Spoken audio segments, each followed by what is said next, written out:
So that should be the intro, by the way. Are you okay? 'Cause Yeah, are you I okay? feel like, wait, but I'm not even kidding, because that is often how we greet that each applies. other. So are you, yeah. Are you okay? Yeah, so let's start. We're starting? Yeah. Okay, so let's use this and Okay. begin. So, okay, we're here and we're sitting down Yeah. in these two chairs, and it's great to see you again. Always. I think the last time I saw you, we were standing. And so it's great to see you in this capacity. So, okay, I'll just start if you don't mind. Well, Okay. we've known each other for a long time. Like, we've known each other for 15 years, I think, Yeah. right? It must be 15. I was 17 when we met. How old are you? I'm 35. Oh my God, we've known each other for longer than that. Yeah. Jesus Christ. Oh my God, really? Yeah, it's scary time. 18 years. Oh my God. Oh my God, wow, that's so strange. Yeah. And it's so great to see I've you. known you longer than I you've was not alive known me? before I know. Yeah. I think you probably would have felt that way anyway, but here it's true. Right. Yeah, I think a lot of people feel that way. I feel like I've known you for more than I've not. Many lives. Yeah. I saw your movie now, like, I don't know, 24 hours ago. And first of all, I was just like blown away from multiple perspectives. My first one was, wait, we could do that? I didn't know like we could do that. And what I mean by that is like, it's just such an unbelievably audacious thing that you did. A, B, I don't know how you conveyed it to other people. Like, I had more questions after I saw it. First of all, I loved it. I didn't have questions like, I had questions like, I'd never seen anything like this thing. Maybe it's my movie ignorance. I've never seen anything like a movie like this. I've never seen something made like this by somebody I know who's also like kind of a funny person, who's like verbal like me. And so I was like, and then I was really just struggling to figure out like how you made it, how you told other people what it's gonna be, Yeah. what does the script look like, how do you tell the actors these are your scenes and oh, this scene applies to this age, and you know, because the whole thing felt like this incredible feeling collage. How do you tell the sound designers we want it to feel like this buzzing, which reminds us of this feeling of her being underwater 20 minutes ago?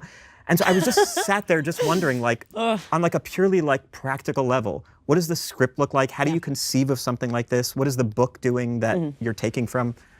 Could you give me any answers to any of these? I'm so glad that this has been recorded because I want to have that. Oh, what you you're just sweet. said. No, but really, I was astounded. So please. But Yeah. what's the first question I could ask you? You read this book, and I know these are junket questions, but you read this book, and you thought I could make a movie of this? Is this what happened? Yeah, so it's like, I think this story in a synopsis is alienating and not material that I would like want to unearth, if not for like its ability to transform into something positive. The whole book is written in a series of. Yeah. That's the buzzing I was referring to. Yeah. It's like she's swimming again. That self-soothing inner hum. Exactly. So basically, I read the book, and you know, it's cathartically unearthing, even if you've not had like substance abuse issues, and if you're, you know, father and you have a fairly positive relationship. It's the like there was like an atmosphere of kind of like trespass and you know, like we're both fairly shy people, but there's like an innate stifling kind of invisibility that women have to grapple with, even if they weren't abused by their father. There was something in the form of the book that I thought spoke so directly to what movies can do when you trust them, and when you can like trust not an audience but like other people to receive a thought as it comes together.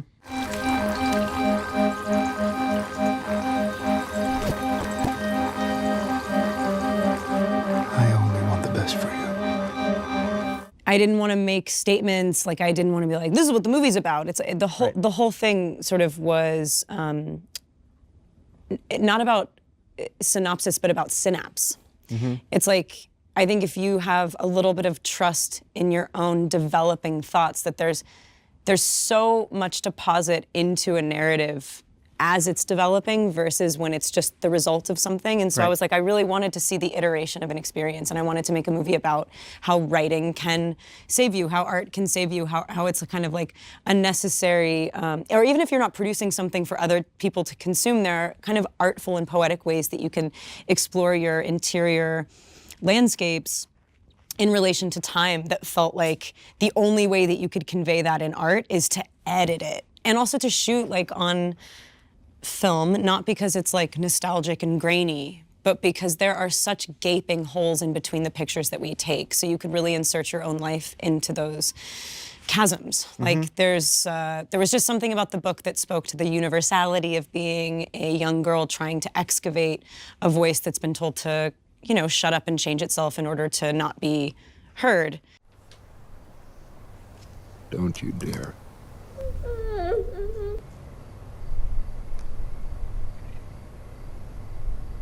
I had to continuously, every single day, remind people that we were doing a poem.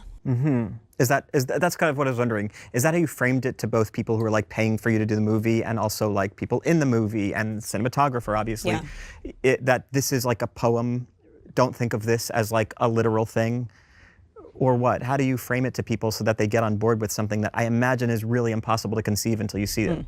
I think the movie is about trusting yourself and listening to yourself, which is hard to do, and it is not straightforward. And it's so encouraging to see something try and kind of figure out its voice before it does. Because at the end of the movie, it becomes quite composed. We know what year it is. We know what time it is. We know like where she's at in her life. Right, she's reached a plateau. And, yeah. And in the beginning, it's like, you should be able to, you know, anytime anyone was like, what year is it? Which performer at this time? I'm like, it's Emmy all the time unless she's under, you know, 15. Like it's, right. You hold so much so close. There are striking images that just define who you think you are. And as much as it's like the further and distant and more distant memories sometimes take kind of like really architectural, like, shapes that are unsubstantiated by continuity, where you're like, I know that feeling, but I don't know how I got there, yes, and I don't know what happened after. Precisely, and this is the problem with talking about the movie, because I was trying to describe it to my wife, and like it's so hard to talk about because you end up relying, for me at least, I end up relying on these like narrative threads, and then she finds writing, and then she meets this guy, and it's like it doesn't at all in any way like describe what the experience is like, because as you said, it's like a synapse thing, it's a visceral quality. And so to me, it just seems like one of these things that, you know, one of the things I was thinking about, like just in terms of like you and me talking about this stuff, like we do have an advantage of being like known actors. And so it allows us, I think, or maybe even gives us the responsibility to maybe make something that like is a little harder to convey. I think you've done that like 1,000 times more than I have, like because your movie is very, very hard to convey. My movie is just maybe a little tonally unusual, but your movie is like, what is the word? Like formally unusual. Do you think that part of the reason you were able to do something so formally unusual and abstracted, and the result is astounding, but that's not a guarantee, is partly because like you're a known person, you've shown you have good taste, you've worked with all these people, and there's like a bit of comfort with you doing it versus somebody else? Yeah, and it wasn't easy for me to do it either. I mean, it took like so many years and like 8 years or something. Yeah. I think there were people that loved me that were just genuinely sick and tired of hearing me be so upset about something, because like there were so many other versions of my first choice, like something more contained, whether it was adaptation or originally personal. I was so convinced that the way that I could kind of stick something into the ground that wasn't going to go anywhere was to stick to the form thing. Like the whole, I didn't want to make a movie about oppression, and like, yes, of course, those things are baked into the, you know, the plot of the movie. But it's about the malleability of our own realities, and what more than this particular medium. Like that it's like you watch a fucking Tarkovsky movie and you go, oh, you are allowed to bring people into your kind of fleeting, flitting back and forth, but completely precisely emotionally connected experience, even though on paper you might not be kind of like, I think visually, you create striking images and you sonically tie them together with a kind of haunted house net of what it feels like to be one person. It's an easy movie to watch, and it's actually fun because it kind of reminds you of what it feels like to have a kind of scatterbrained experience. It's engaging in a way that like is fun. I don't know how to describe it if you're seeing the worst things happen to this person, but there's like a joy in it. But the whole reason it's fun is because it wouldn't exist without her telling you. So halfway through you go, oh, this person who's like a sort of unreliable narrator who's frustrating, who's very unruly, like you kind of don't know what to expect from her often. it doesn't matter because you're only receiving this story through her own volition. Like, it's like if she didn't get this done, we wouldn't be getting this story. When she titles The Chronology of Water halfway through the movie, and you're like, oh, this person who's barely can hold her head above water clearly is the reason we have received this book and this movie and this movie of this book. It's like totally in her hands. In the story, I say, this is what it feels like to be me. A woman who teaches English. I guess I was asking before if I can ask it better, which is like... I can answer it better. No, this is my question. Did you feel a responsibility to make something that was like more unusual because you're a well-known actor, or is this just entirely your taste? This is entirely my taste. I could believe that. never make something straightforward. I mean, Okay, like, got it. I mean, like, there are, you know, this movie will never happen again. It's so particularly kind of like, spiritually base. It's about being allowed to talk. And so it kind of broke a seal for me as a person who wants to express. Yeah, you felt like you had the flexibility to do it this way because of what the story is. The mission statement of the story is like, no, dude, commit to demanding patience from people who want to listen versus needing to satisfy a kind of, in all these interviews, I always feel like I'm like teaching a lesson on the movie and diluting the point. It's like, this is for other people to put themselves and their lives into. Of course. No, and diluting it, I get it. Like the idea of making a movie that A more literal kind of thing? I just couldn't. Yeah. No, Really? No. Even though you've acted in those and you obviously see the value in them because... Sometimes they're fun, for sure.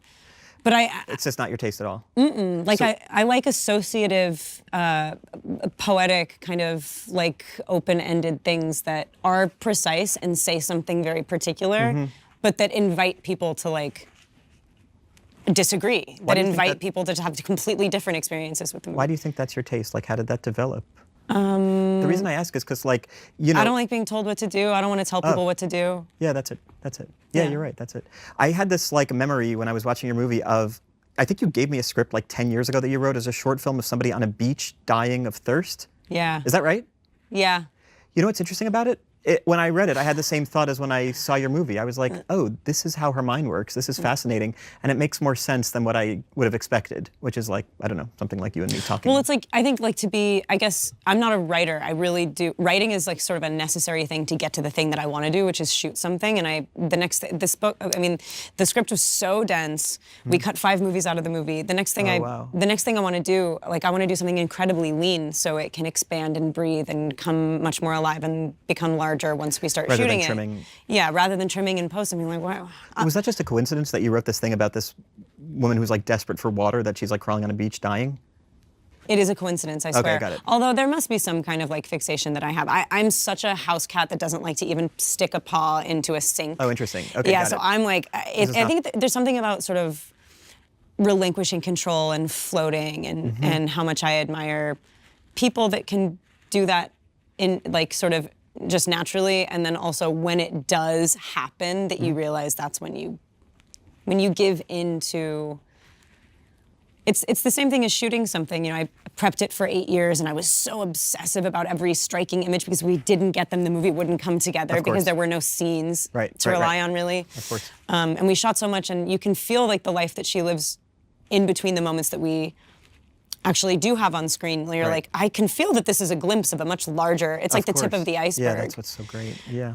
But at the same time, if you don't really accomplish, if you don't really get some kind of seminal, impactful things that just stick with you and have sister images, brother images, like things that are married to other aspects, then it's like you just kind of fail. And what I could have made was something that like lacked the invitation to figure out what you're saying as you're saying it, and the kind of faith in other people to find that interesting, that it's much less interesting to be like, I did all my homework here in the dark before I got here, and I did all the thinking for you, and now that I'm here, I know exactly what it's supposed to say. It's like, yeah, but isn't it more fun? And it's a really... You're describing my process entirely. Yeah, I mean, but like, yeah, exactly. You're like, I did here you go. Mainly doing homework. No, but it's like, it is also related to like the kind of female experience of expressing yourself, being an artist who deserves to take up space, anything diaristic or personal becomes narcissistic and boring and small.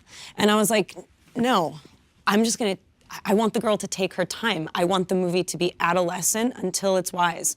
And so it doesn't make it easy for people to swing with you. It's like, they're like, wait, but what's it gonna be? I'm like, I don't know. And it is okay to not, in fact, it's not okay to not know. You're lying if you're saying you do. And I would like to invite people into this vulnerable process of kind of watching this Frankenstein of a life stand up and become something that can create life and hold it. But at first you're like, she's not gonna be okay. You're like, well, I mean, have a little faith. The thing you're describing that to you sounds so like obvious and intuitive is, I think, probably the opposite of how 99% of people make anything, especially a movie, where it's like kind of expensive and you have people flying into the country in which you decided to do it in, and you know, you have 8 hours and it's gonna rain and all this stuff. Like, and the thing you're describing, when we first started talking and I said like, I didn't know we could do this, that's what I'm referring to. I have this shot I wanted to bring up from the movie, which is just like this thing. I don't know if you could see it, but you know the shot? I guess the platform that it was sent to me on was not secure. And I was able to take a screenshot. It doesn't even have Eisenberg. I know, it should. I usually write my name on top of things. And also, gosh, the fact that you watched this movie like on your computer, I swear to God, I'm gonna kill myself. Why would you kill, why does that, why? It just, because the imagery, et cetera, it should be on the screen. The imagery, like big, sure, whatever. But it's like, but it's also, go out to the thing. Please, but it's like the sonic experience that's like, you know, when something comes from behind you instead of like the. I'm aware of that. I was taking all that into account. Have you ever made a movie? Yeah, I was taking all that into account. This might have been better if the glass broke behind my head, not there. But listen, what I was wondering is this: like, does a thing like that? So what that is she's having a conversation, and she like unconsciously touches the foot of the kid, and it's just like you're just like I couldn't believe that, because it's so much better, I felt, than like all of the planning that I do. And what I'm doing with the planning is making something good and like exactly what's in my head for months, years, whatever. But it would definitely not have something like that. And so it's like jumping without a net. You know, it's like you're gonna get something like that, which to me is like, shit, that's like the goal. Like if you can get a thing like that. But I would never allow myself to do that. I can make 100 movies, I'll never allow myself to get that shot, because it would mean... God, I wish I watched A Real Pain yesterday, because I could pick out 10. There's no foot on foot. But like, what about your little feet? Yes, but those were planned. So cute. I storyboarded my feet. You can't watch yourself in movies. How did you do this? Well, wait, we'll get to... How could you watch your feet in movies if you can't even watch your face in movies? movies? That's the one thing. You know how you have a proudest body? No, you have pretty feet. But like, is that something that came out there, or did you were like, oh, that's like the most brilliant image in the world. I want to see if we can engineer that in some way. No, I saw that happen. I didn't see that happen on the day. I saw that in the edit, and I was like, oh my God, the foot. Yeah. So you're watching carefully in editing because the movie is a poem. Like, I'm watching carefully in an edit, but I'm just trying to get the thing I want. Yeah. You're looking for magical little things. Yes. And a lot of the movie is made up that way? I figured out, I was like hazed by the chaos of this film and kind of jumped into this experience like violently. I had to break away from things that I was attached to that I thought gave the whole movie its flotation. The flotation devices that I thought it would fail without. Yeah. A lot of them were destroyed by us all on set. I'm not surprised. Yeah. Given the nature of the movie. Yeah. And I realized like kind of a weekend that if you were just staring at the movie that you wanted to make, that you were ignoring a lot. This is so obvious, but if you're so kind of narrow visioned, then you're not looking at the worlds that you're... I don't look at the world, yeah. And you're not looking at the world. No, not at all, no. I'm looking at the world, dude, you have to, because my ideas are fine, but they will sort of make love with the world that they live in and make something new, like make this baby of the two ideas, like, you know, just the unexpected nature of all these people on set and the kind of like chaos of weather and the chaos of time and how impossible it is to control those two things. Right. There were things I couldn't see on set. I came home and I unwrapped beautiful gifts that actually did stand in for things that were destroyed on set. And then there were certain images that were like, without that thought that drove me to want to make this movie a book that I had 8 years ago, the movie wouldn't exist. And then there's other, like, what I find to be seminal images from my film, which sounds so silly to say, but like this bleeding trophy. Yeah, I love it. It was just on that's Lydia's trophy. It was just on the her shelf. Right. And this kid's crying, and like, there are these like sort of jagged teeth that the sheet is creating in front of her face, like she's being sort of like half bitten. And then she like looks up. I just saw that when she was looking up to kind of like, I was like, look up to the sky, sort of be like, please, is anyone ever gonna like help me? And then I was like, oh shit, she's looking at this trophy. And then I was like, give me some blood. And we just like made the trophy bleed. Wow. Without a couple of those images, the movie would sort of be about the base terms of plot, how she lived her life, whatever. But those are the things, is like, take out the scene, take out the dialogue. That one picture just does everything. That is You just have to fascinating. stay like open to it. I really do think what you're describing is not only like very specific to you and your taste, but like something that is just never done. I just don't think but what we you're like describing. act like that. Sorry? Like, even though we were, sorry, What? what? Well, oh God. Oh no. No, I've but like devolved when into we've done 3 movies together and we've Yes. worked with very, very different directors. Yeah. Like hyper different. And I still think that like there was always stuff that we would, you know, be so self-critical and kind of really self-lacerating when we Yeah. didn't do it how we thought it was supposed to be. Yeah. And then I don't know if you saw those movies because you don't watch your movies, but when I watched the movies that we did together, all the things that we were like destroying ourselves about that felt like failures, and Yeah. we would be like, let's eat a cookie about it because we haven't eaten in 3 days. Yeah. They're the Oh my God, best you have a good memory. moments. You're so sweet. Yeah, but they're like the things that were like, oops.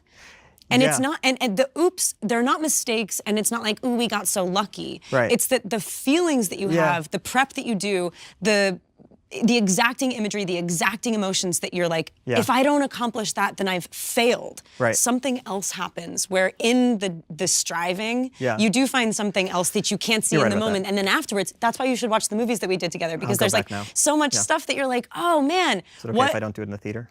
Sure, I'll send you maybe, can you watch the like thumbnails? Yeah. You I'll just do look it at in a the couple corner pictures. Of my screen. Yeah.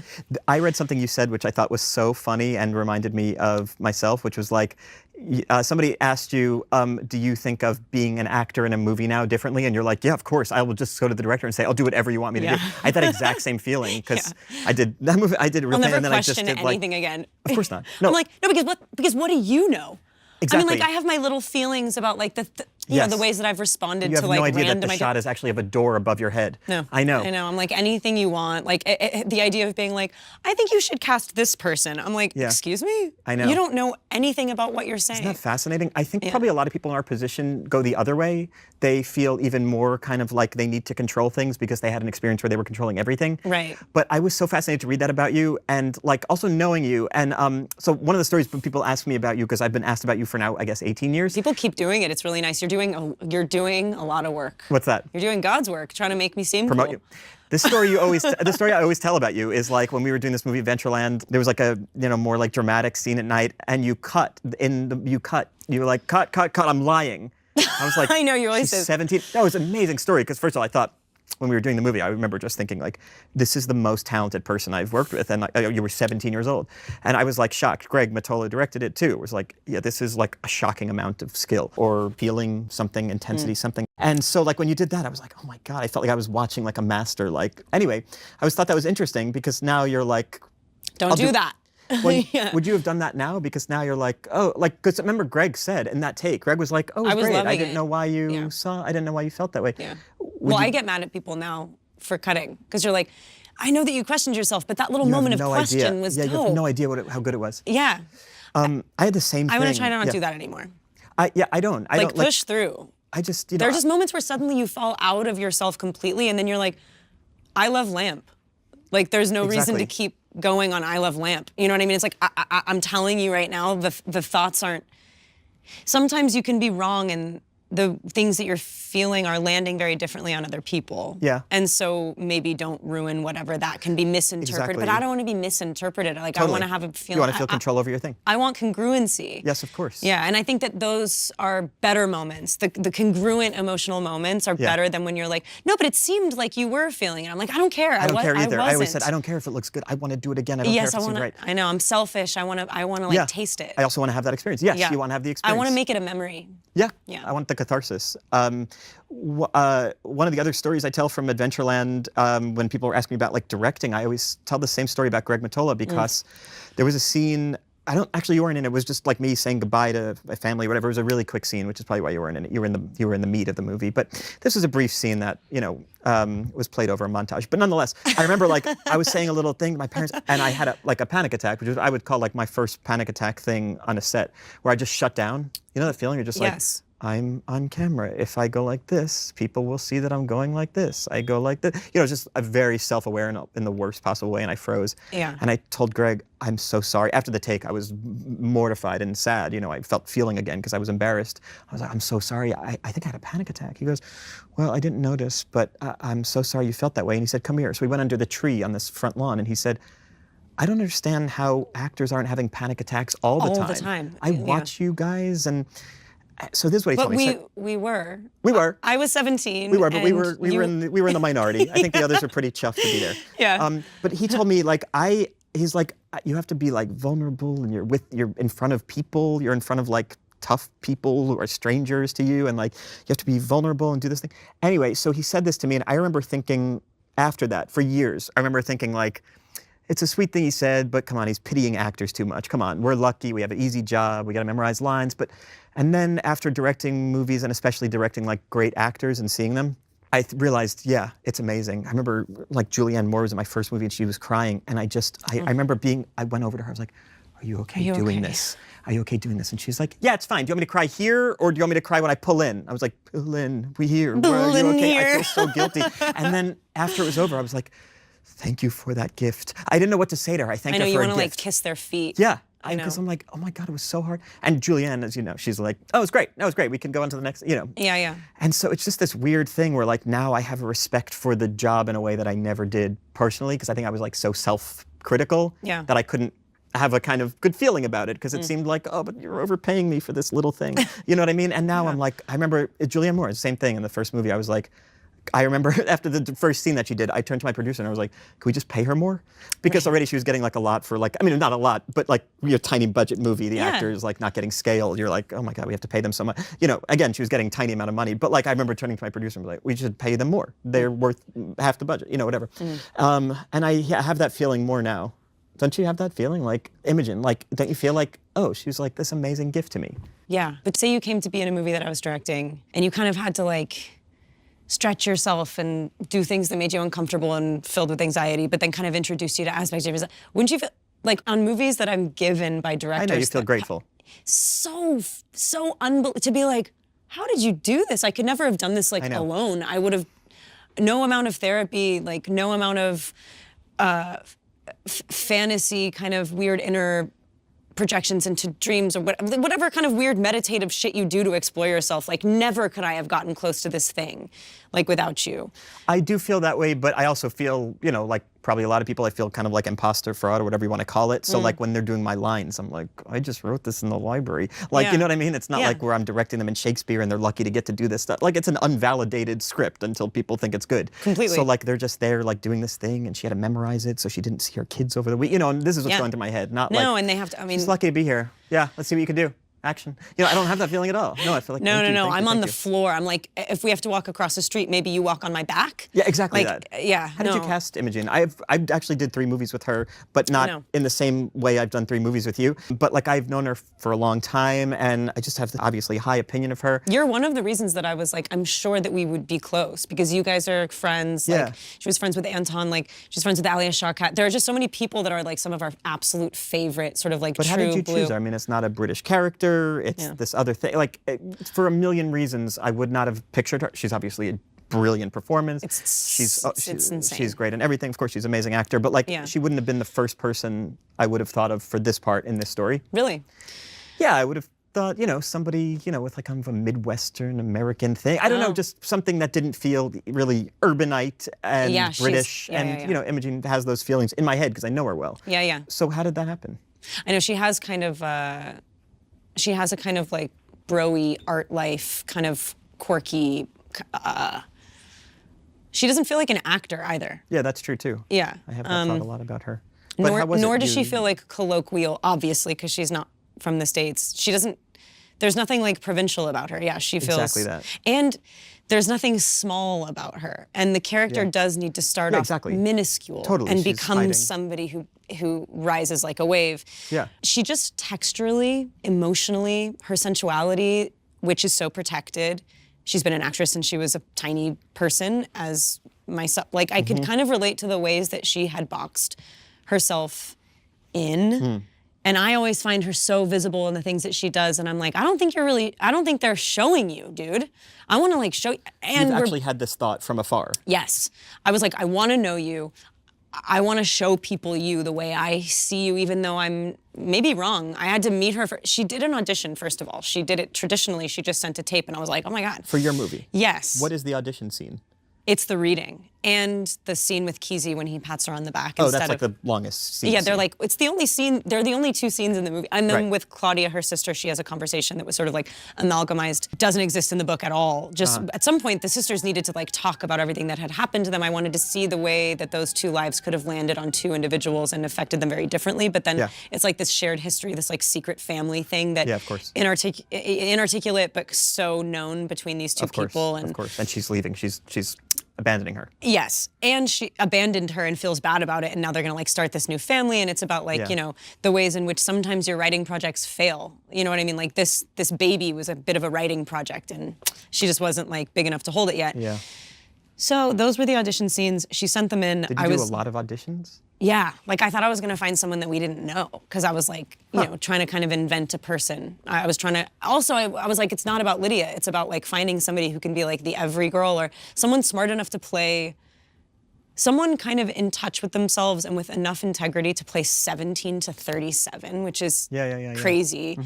And also a writer and somebody who like kind of can be a teacher. And actors, I'm not, you know, this isn't disparaging, but not common to find somebody who could feel like an author. Like, yeah, and I think Imogen had this kind of big, huge open mouth and just like kind of a body that everyone was like, should you play the part? And I was like, no, I'm like this like jagged arrow. She's like this. She's got that, it's that great shot. I saw it in the trailer because I was just watching the trailer before we started, but it was my favorite shot when I watched the movie too. And besides the thing, the behind her and she puts the hand on the hip. Yeah. It's so great. It's just so powerful. She's got this unwieldy power. Yeah. And when it lands in her hands and she can really like Street Fighter it over to you, It's really powerful. Yeah, I don't know, there was just something, and she totally burst open. There's something about her being 35, me being 35. We should have been friends since we were younger, we just never met, and then we did in the perfect time to go, we need to shove everything we've never said to each other into this movie. Were you thinking of casting somebody like you knew first though? Because you probably know half the people who were making terror actors in LA, I mean, in our industry. None of them stuck out. I mean, like, I love so many of the actors that I've worked with, but this one, it was like, I just couldn't fathom it. Lydia lived like such a first of all, Lydia was like me, but I didn't think I was right for the part. She was Lydia, who I knew as Lydia Yuknevich, who obviously is not gonna play herself, she's older, whatever. And I was like, okay, why do I wanna make this movie? It's to get to know myself. It's to give the gifts of other people getting to know themselves and sharing their interior life. And I was like, Imogen. Yeah. I don't think we've been acting since we were kids, but have we ever really done that? Like, this movie is, for us, like, fully, not just one page in a kind of scrapbook of our lives. It is a tent pole of, like, a kind of pivotal, like, nexus point where we were like, we're gonna serve ourselves and each other, and we're gonna like dig into our inner voices. When a woman listens to you, you can hear yourself. I've never had that happen. Yes, you have. Okay. We've done it. It's not like a binary thing, but it is tough. Like, there's a certain sort of like beautiful exchange that you can have with others that just sort of give you keys to your own creative castle. Really? And This we is so met fun. and we were like, oh my God. Did you meet her like after you had cast her? Yes, we I met. see. And it was immediately intuitive and clear to you that this person understood you in some way. Yeah, we just sort of inhabit the same energetic, like, you know, fumbly but very kind of astute and direct thing. When put around the right people. No, And I when get it. not, And in the she's like context. doing the most sideways, like she's floundering, which I love because the movie flounders and it's like begging people to have a little space for that. The scene where she's like sitting on the statue. Yeah. First of all, it's such an unusual scene. I don't even know how to describe it because it's like this. It's a very strange thing. She's being mean. She's laughing. She's crying. What was that? The nature of the scene? This kind of like strange, like mixture of behaviors. Absolutely. I mean, like, there's this one line of voiceover that we cut because it was just too on the nose, and I felt like her performance was saying it all. Man, I wish I could remember. She's a sexual battering ram who has rocketed herself onto the top of like, you know, like a sort of penetrative male, like sort of protruding thing that can't touch. Basically, like she's spitting on kindness. Yeah, because exactly, she totally exactly. hates herself. I mean, Exactly. she's like 7 years old and just a steel train barrel who's just Right, gonna like right. totally infiltrate this boy. Of course. He could never stand up to Right, that. right. But it's like shame meeting shame, and instead of like holding and alleviating, they just kind of explode on each other. Right. Like when he walks away and is offended and genuinely like, because he's a tender boy, he's put just off been by it. like genuinely hurt. Yeah. She immediately knows that like he's too good for her. She'll never be able to Of course. handle whatever. And so like all she can do is destroy it. Yeah, that's great. And it's the same way she destroys herself until, it's like you just see like in one moment, the fact that she's like spitting and crying and cackling and then suddenly looks like she's about 5 years old, Yeah, even yeah, though yeah. she's like on top, Yeah. is Right. at that point the experience. When I was watching your movie, I was genuinely thinking I'd love to. To me, it seemed like you had created a style that was like all your own, and it feels like you can employ that style with many different stories. Even though you kind of described feeling like this story and this style were perfect match, and they were. But yes, but you have something. You have a gift that I was really astounded by, and I'm wondering, like, do you feel like you could have this kind of style and use it going forward?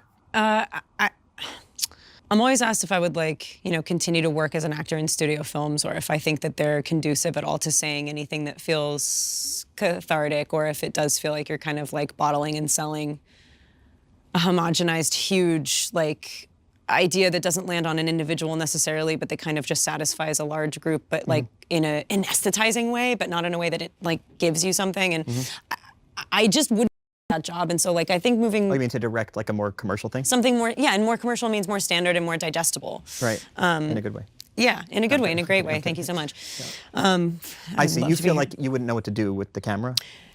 Stuff like that? It's just that the reason that I want to be allowed to make movies is to allow for some time to figure out a structure and a mission statement, but within those confines, synapse drives.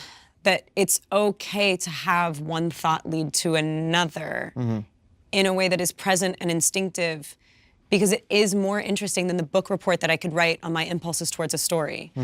It just is. And so, like, the next movie that I want to make really does, it utilizes different formats, and not because it's like nerdy film stuff, but because like, I think instead of making movies about what I see, it's like how you see something is so much more interesting. Is it a crime thriller? Oh yeah. Yeah, that's cool. I can see you doing that. Yeah, that's great. But no, I think. Yeah, I understand. You're saying like the reason you do it is not for that reason. I know. Yeah. Yeah. So the next thing I want to make is Also, tonally, this kind of style, or its own thing entirely, but not. it jumps in and out of a few perspectives that should overlap, but that should kind of speak to the nature of transience. Like certain thoughts are completely valid, even if they like drift away like ice cubes in a glass you can't touch. Do you know what I mean? Like those things are just as valid as the big fish that you catch. Right. Okay. Wait. And it empowers people to think for themselves, and not just like, oh no, I'm not kidding. I mean, Fuck you. Yeah, no, I'm obviously you're right. I Yeah. agree with you. Otherwise, Yeah. I wouldn't have made that disparaging face. Wait, let me just ask you one last thing, because okay, your movie's coming out soon. We're in December. We're filming this the first day of December. Your movie's coming out soon, and then January 9th, it's coming out to more theaters. Okay, this is not a pitch or to the audience. What I'm going to ask Remember you. that. Yeah, see it in theaters. The sound is great. What I'm asking you is this: do you care about it being making money back, especially as you gear up to make your next thing. How do you think about that?